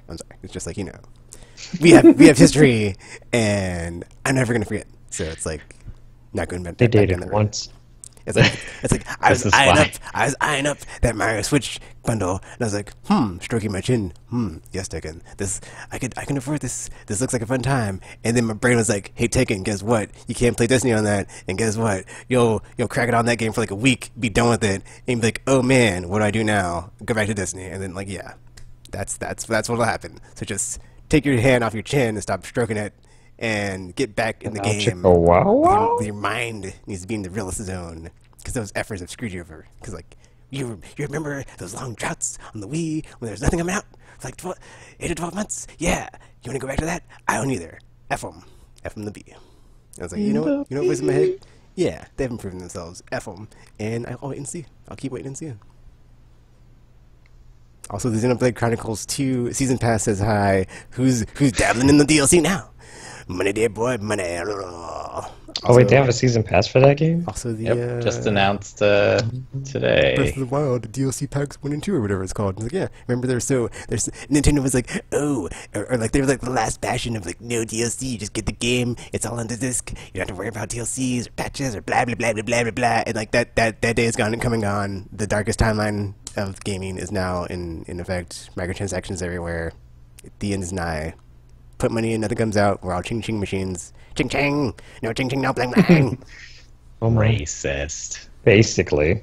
How is that?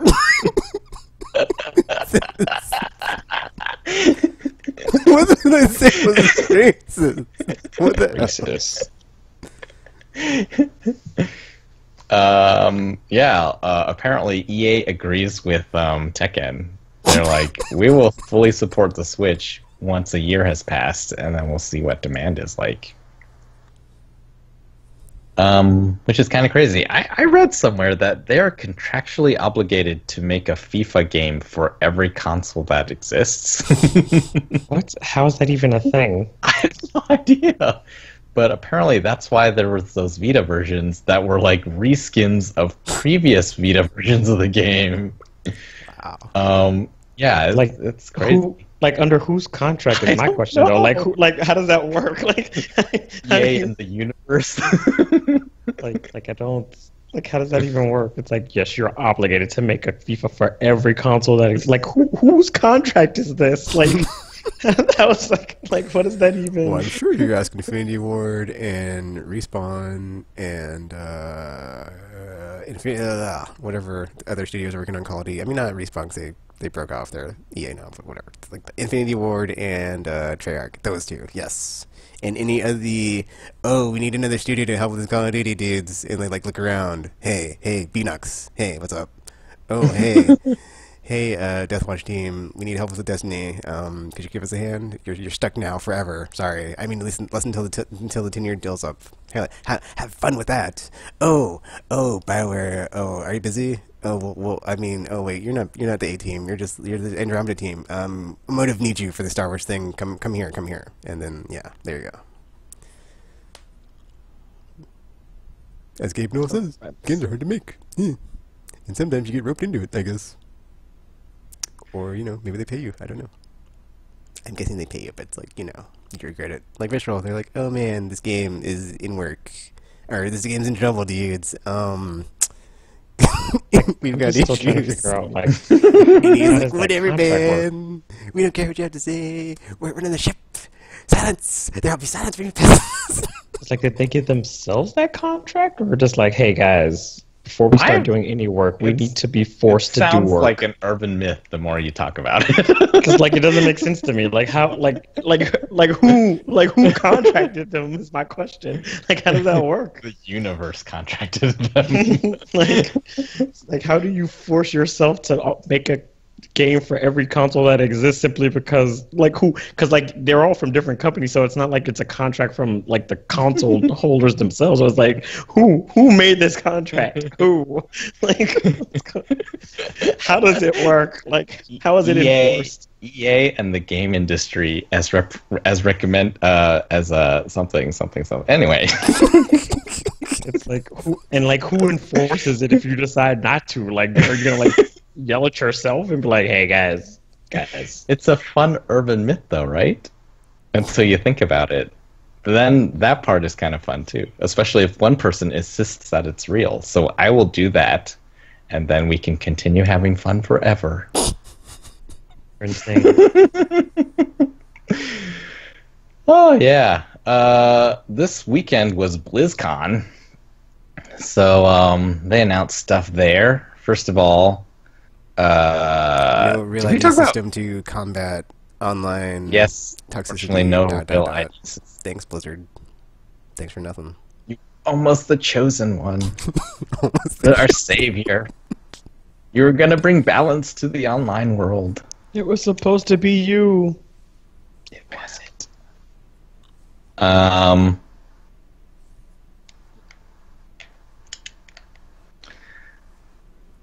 So yeah, they well, I'm trying to remember if we talked about Overwatch League already. I don't Did think we? so. We did. I don't think so because I don't remember it. There heard is about gonna it, I be think. like NFL style like Overwatch play next year, starting in January. Overwatch, as it has been, I guess will be the amateur leagues now, and the real pro leagues will begin with the Overwatch League, which has 12 teams.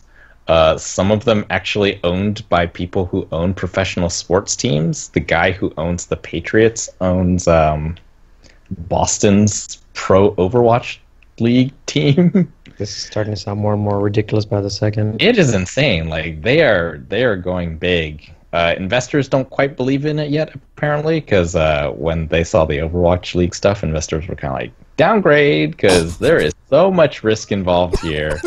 Nobody knows what's going to happen. But it is crazy. Like, so I don't know if this is a fact, but like, what I've heard is that to buy an Overwatch League franchise is a $20 million fee. And then there are like guarantees for your players. Like, so you just can't you can't just get a team of players and be like, all right, we'll give you a place to stay and like free pizza and you just, like, Free practice. pizza. You just practice here all the time. It's your full-time job, but we don't pay you like unless people sponsor you, It's fine, which you is get me kind of free how it's pizza. worked before. But Overwatch League, like you're guaranteed a salary if you're signed as a player. You have a What? guaranteed minimum salary of $50,000 a year. Wow, so this is like And health insurance. so this is like the Americanization of the team house system in South Korea. Yeah, basically. That's Except crazy. those teams were, or I don't know. I actually don't know how those teams work either. But still, yeah, this is like, So I think It's it going was just pro, like what you like, said, like the it's bare super- minimum of like you live here and we'll feed you, and it's No, like you win it's for not us. that. You win for us. Like American system's like Then you oh. get to sleep. This is the real deal now. And they're talking about like, so yeah, there will be have the some game more? houses. places where people can train. Not until you bring me a win. Yes, sir. In the darkest timeline. But there was that announcement with like they built an esports arena in Los Angeles where they're gonna have the games. I mean, I guess that makes sense because at least LA is like weird enough for something like that. But they would be down for like a gaming league place. But it is crazy. Like now there will be people actually being paid to play games. I've been reading a book about Team Optic, who apparently like they realized they could make money from YouTube videos, and they're like one of the oldest esports team, and they weren't really about competition in the beginning. They were all about recruiting players to make cool Call of Duty movie videos for YouTube and earning money that way. It wasn't until later that they're like, oh yeah, maybe we can make a super powerful team. Or money, dear boy, money. It's always that's what they did in the beginning, apparently. Like their recruitment tool was, you guys are professionals, but you're not really making much money. Like you just make money from tournament wins and stuff. And if you're really lucky, a sponsorship. But we can help you make lots of money if you join our team, and then we'll like cross promote your YouTube videos, and then we'll make tons of money. And they did. This was the early days, so it was easier, I guess. Before the monetization algorithms, ... Before it all dried up. It got really hard. Ad apocalypse. Yeah. But yeah, this is well, if this is successful, like this is the beginning of esports in America. Like truly I think the truly pro level stuff begins if Overwatch League succeeds. Then we can get like a team together, and then we can practice nonstop, and then we can get signed and sponsored, and we can become those guys. Well, so one of the cool things about Overwatch League is, you know how like pro football or like college football is like sporting scouts, right? They go out into the world and somehow find people who got the talent, and then I mean, it's not somehow. I mean, they just go to the games and watch them so they can see what they can do. But you know, you gotta find them. I mean, you know where the schools are. There's like the games. You have like eyes, and you got feelers out there. You got people. It's called a TV. It's called TV. Well, the way that it works in Overwatch League is, I guess, because everyone is playing on the Overwatch servers, like the League or Blizzard or somebody who has access to it all generates the scouting reports. What? So basically, it's like anyone who's played and is, you know, of legal age to be employed as a professional Overwatch player, you are considered part of the draft pool. I might pick So up Overwatch. Even I am part of the draft pool, even though, you know, I'm like level 28 and have only played a character for like 3 hours. It's like, I would never get signed, but man, this is like some like you could be the ringer. Willy Wonka, Harry Potter level of like, you know, you do good enough, you get that letter in the mail. It's like esports league. I'm chosen. It's like I made it. I finally made it, Papa.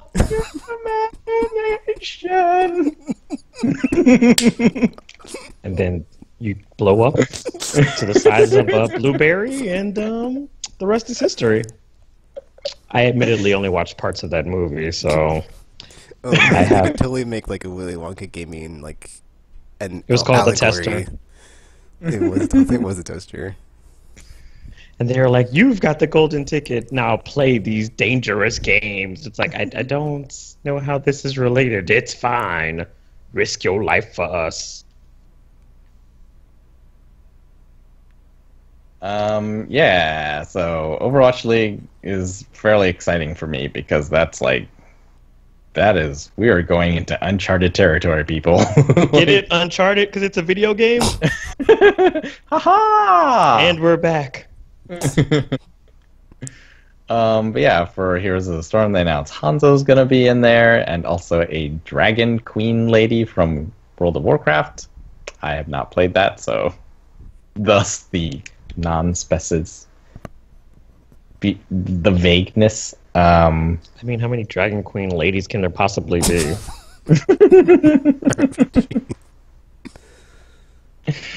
Man.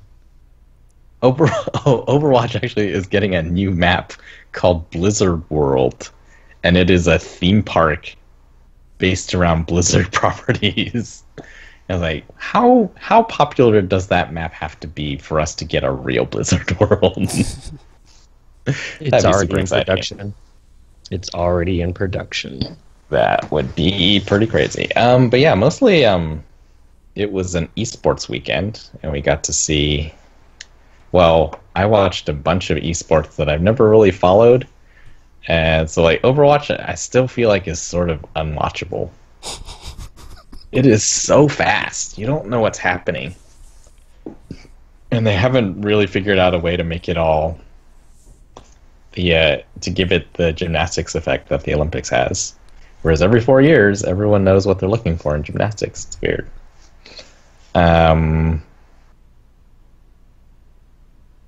Is there any other news out of there? Nope. I think that was it. And then this thing I saw right before the podcast, which is insane. Apparently, Intel and AMD are joining forces to take on NVIDIA in the laptop space. Like gasp. So they're releasing a new range of Intel Core i7 processors with semi-custom Radeon GPUs in them. Crazy.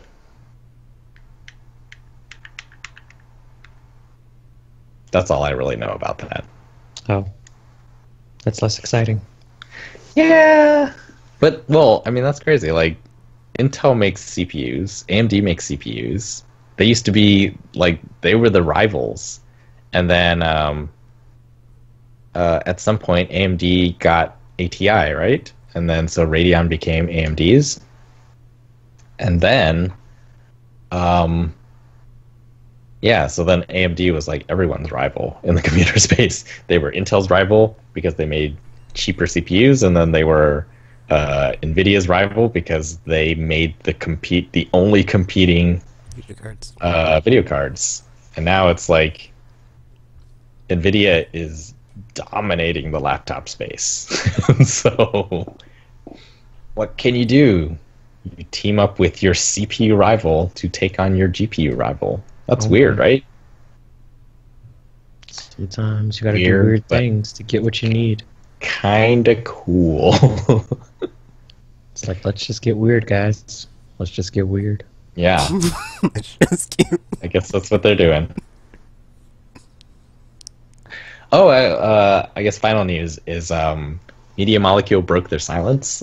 They weren't at Paris Games Week, but they will be at PlayStation Experience with playable dreams for people who attend.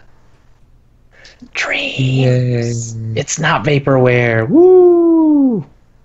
It exists! I wonder what they've been doing all this time. Like, I think that's going to be the big thing.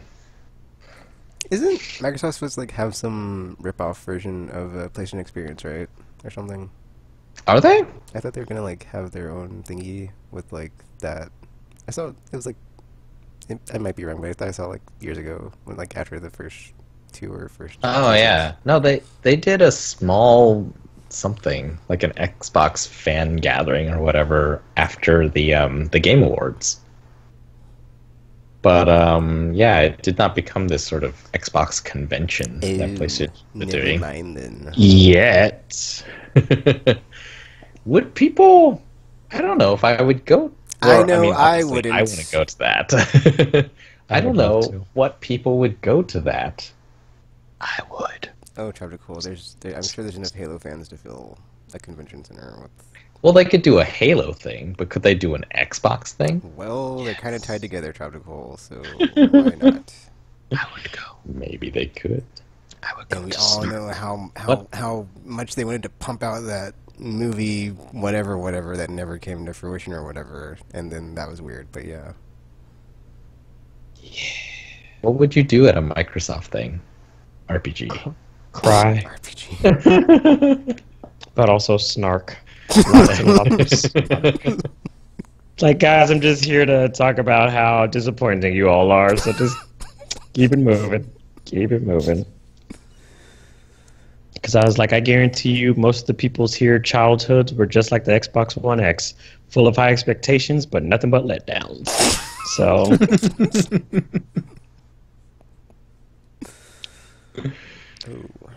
and then Well, I'll come back on the podcast and be like, so I got banned from all Microsoft things. So, yeah, that's how that's going now. That is my life now. It's like I'm no longer allowed within 600 feet of anything Microsoft related. So yeah, you guys are Man. gonna have to send Gamer on the conferences now. All the Windows computers around the world, you would have a hard time. I would just be like, so yeah, it's my life now.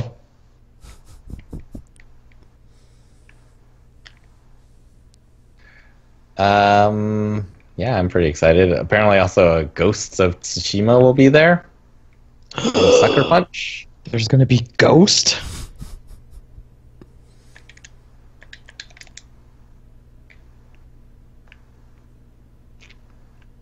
I want to be Very exciting. Yeah, didn't they say, or I saw a gamer tweet about like PSX is scaled back versus what it was last year or whatever.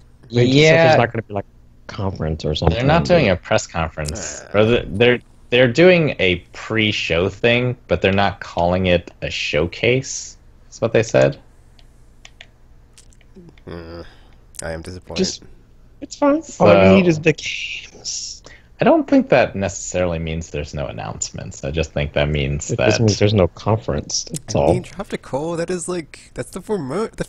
Wow, I almost said formula weird. That's the formula. They can make announcements without having people talk. They could just be like, "Here's I this mean, game. unless they wanna just, like, Wet yell yourself." Nintendo Direct And then about it, people would be like, "Oh my gosh, I did wet myself."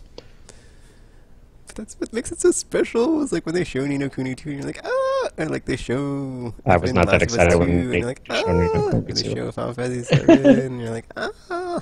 I was not like that for any of the games you just mentioned. Well, RPG, you're not like that for any game that they ever show, so it doesn't matter. What? That's not true. It just Oh, wasn't for any of the games no. that you mentioned. Oh, when's the last game they showed that PlayStation Experience that totally got you what RPG? There you go. I don't remember the last Bloodborne? PlayStation experiences, but I'm pretty sure they were all.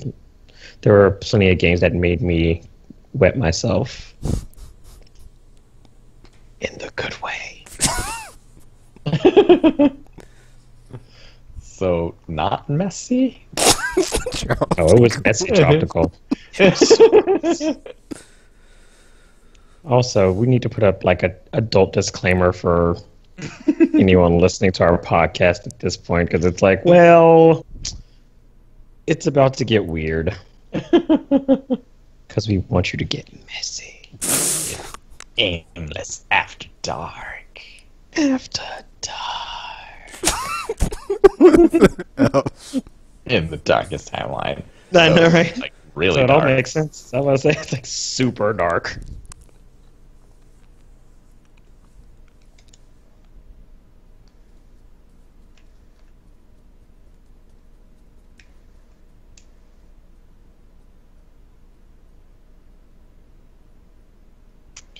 Yeah, was there any other news? I learned some stuff about Destiny 2, Curse of Osiris, but it's whatever, dude. It's Destiny 2, so whatever. Wait, there's more news about that? Like the light level raised to 325, I think. Oh, And I hadn't seen that yet. there's this thing on the there's like those European people that do the PlayStation thing that are like the Holly lady and the other dude. PlayStation all- Access? Yes, they had like a 6 things about Destiny 2 or Curse of Wow. Osiris thing. And there's some stuff on there. I like their show. It's fun. There's gonna be a Do new they raid. do they have an After Dark show? I don't think so. 'Cause I might be into it. PlayStation After Dark. We gotta get Gamer in here. Oh yeah, we do. He is pretty filthy, and he'll be all like, But saying in a very like things. casual way.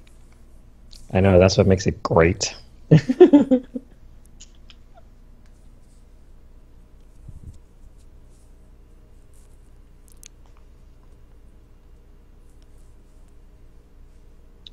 We should have like Aimless After Dark, like once a month or something, and then we could we'll figure out segments for it afterwards, and then just be like, it's like, this is Aimless After Dark.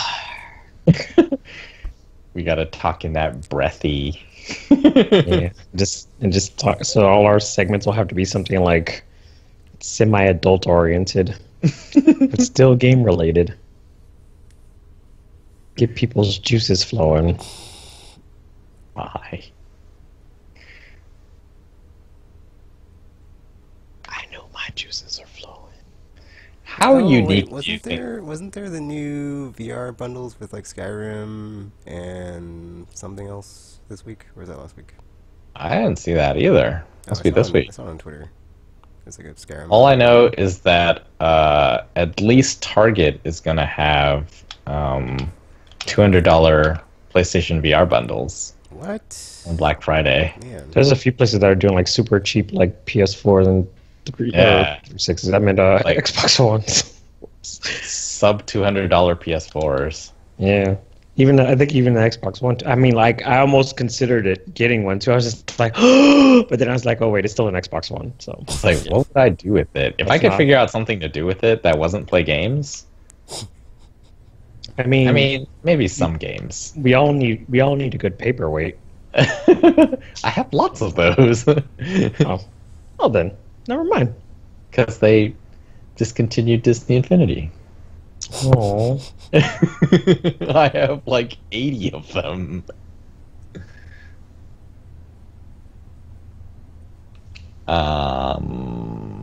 Yeah, that. wait, what was sounds the like a question good that you were bundle. going to ask before he Oh stopped you? yes. How unique do you think our podcast is now in the world of gaming podcasts? Well, I haven't listened to any other ones. I don't know. Check in.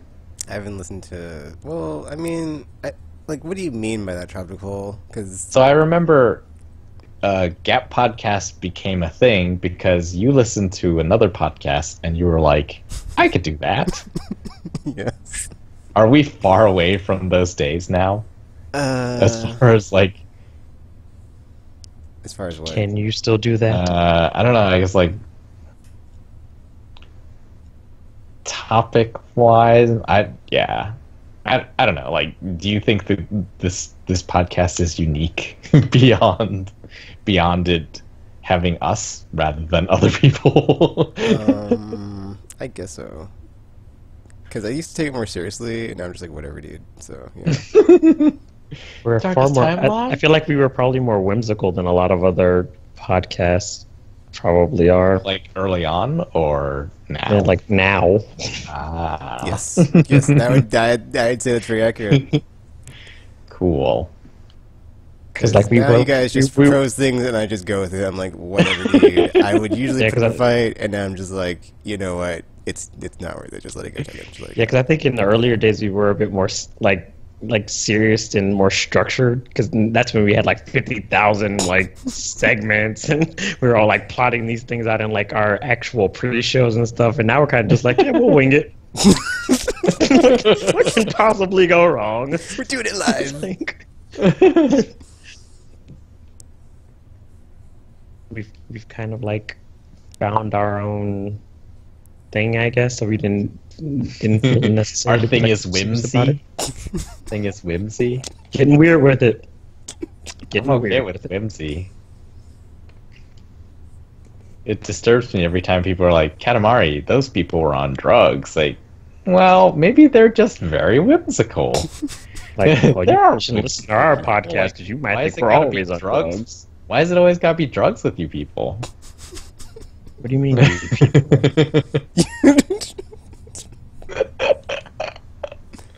Welcome to Aimless, guys. Welcome to Aimless. Where we get weird with it.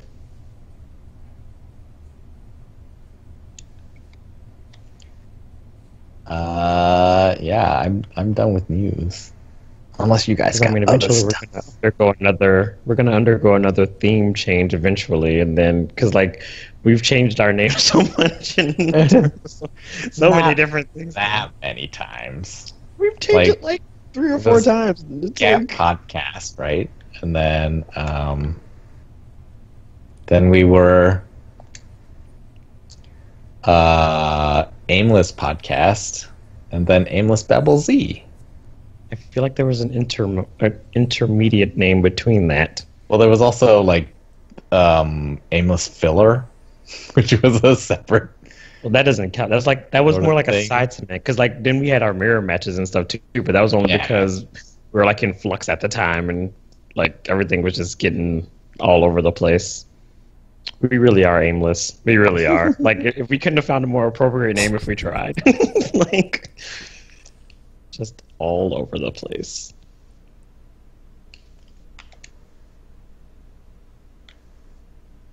It's like we'll just make up segments inside podcasts until we figure it out. Welcome to Aimless. Excellent. After Dark. I forgot that part. What kind of segments would we have on an After Dark podcast? I don't know. Would we discuss like gaming's sexiest mechanics or like Or Embracing Eternity and the broomstick? like we Or was yeah, it I a mean, mop? A mop hand? I don't remember. I think it was a broomstick. It was definitely a broomstick. Actually, we probably could fill a podcast with like a bunch of like adult-oriented segments. It probably wouldn't be difficult. Because it's us, so Oh my.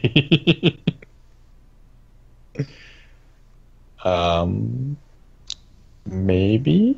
because I mean, both Tekken and I are up pretty late sometimes anyway, so it would just be down to you like sneaking out and not waking up your daughter so she's not running around at late nights while you're trying to do it. You know, like for me, after a certain hour, it's just like stupid things become exponentially more funny. So you're not like a sexy after dark. You're you're like a clowny after dark. I guess so. Weird. Weird. Maybe we have to get you drunk. It may be difficult. Why? Do you have a high alcohol tolerance too? Yeah, that is. I've never been drunk before. Oh my gosh! What's wrong with you? You're so difficult. Genes.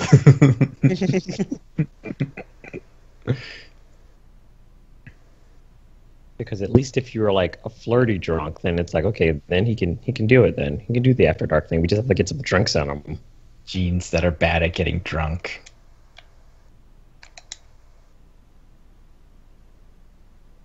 What do your pants have to do with you getting drunk? See what I did there? Mm-hmm. You're welcome. You're welcome, world.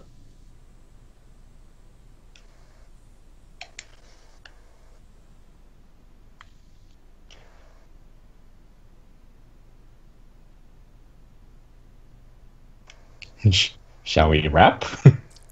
I'm still trying to figure out segments, but yeah, that works.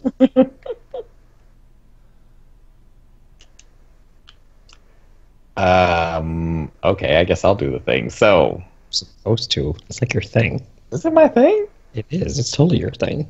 That is another episode of Aimless Babel Z. Or if you prefer, Aimless in the darkest timeline. Basically, yes. Our theme for the next 4 years, possibly. So, Oh my gosh. or at least until Kingdom Hearts is done.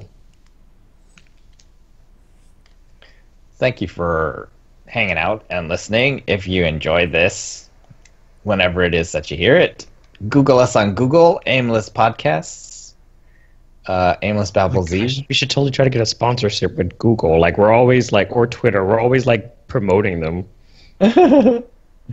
Tweet us in our Twitter. And submit your tips.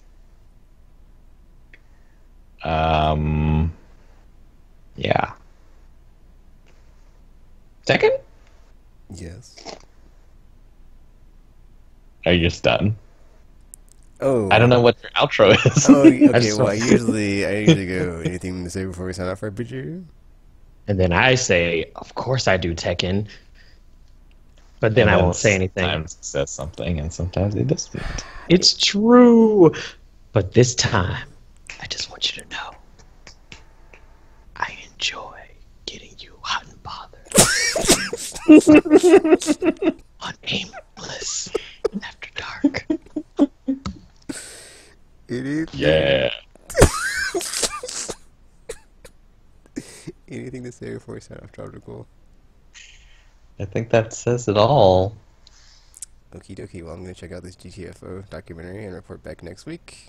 And maybe we'll start a long road ahead to fixing this problem. But probably not, because the darkest timeline.